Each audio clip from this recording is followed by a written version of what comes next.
Steven Byers, a fourth-year science student, has been learning a lot lately. But his latest studies aren't limited to just physics and biology. Byers is learning about Islam, a religion he's recently embraced. Like a brief illustrated guide to understanding Islam. About 5 years ago, Byers couldn't have pinpointed what belief system he followed. He was raised a Christian, but Byers remembers feeling let down by his faith when bad things happened in his life. I would always question, like, why would God do that to me, or my family, or my friends, it just didn't make sense to me. And then I got pretty angry. That was, like, the only time in my life where I was really angry about a lot of stuff. Now Byers is feeling more settled. This past spring, he was encouraged by some friends to learn more about Islam. What he found was a belief system that, he says, was a perfect match for his logical mind. So in the summer, Byers spoke the Shahada, the testimony of faith that states Allah is the only God and Muhammad the last prophet of Islam. Once you say that line and you mean it in your heart and you're honest with yourself, you are a Muslim.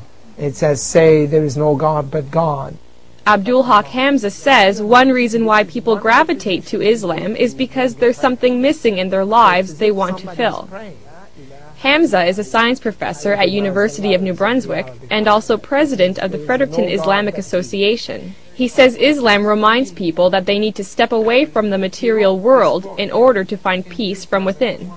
Because Islam tells you have to pray 5 times a day. So you have to disconnect yourself from that growing and fast-pacing life. The idea of peace is integral to Islam's message, a message that is twofold. First, a Muslim is called to submit to God, and then through that submission comes peace. Hamza says the only way to achieve peace outside is to achieve peace inside, through the will of God. It's like a glowing piece of coal. If you look at it, when it's not lit, then it's just dark. When it's lit, then the darkness disappears, and it's just a source of light. The other major duties that are required in Islam can strengthen a Muslim's commitment to God and to peace. They include praying 5 times a day and reading Allah's Book of Revelations, the Quran, fasting in daylight hours during the lunar month of Ramadan, giving to charity, and, if you have the money, taking a pilgrimage to the holy city Mecca at least once in your life. Byers hasn't been to Mecca yet, but he did take part in the fast of Ramadan for the first time.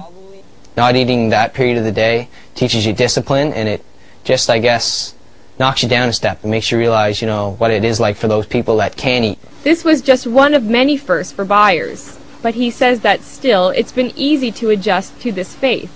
That's because he feels the fundamental values of peace, charity, and goodwill were already a part of his character. So just coming into it, I guess, would be just changing from the way I was to knowing that's how I was. Maybe it was more of a coming to understand the way I am. Islam is what is with you all the time. You were born with it. It's in Arabic we call it fitra. It's that which is part of you. They started walking the walk of Islam when they were ready for it.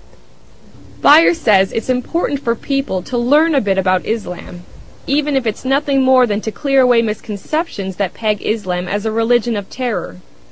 Byers says if people incorporate the goals and aims of Islam into their lives, like him, they might find some peace they didn't even know they were searching for. Sarah Trainer, CBC News, Fredericton.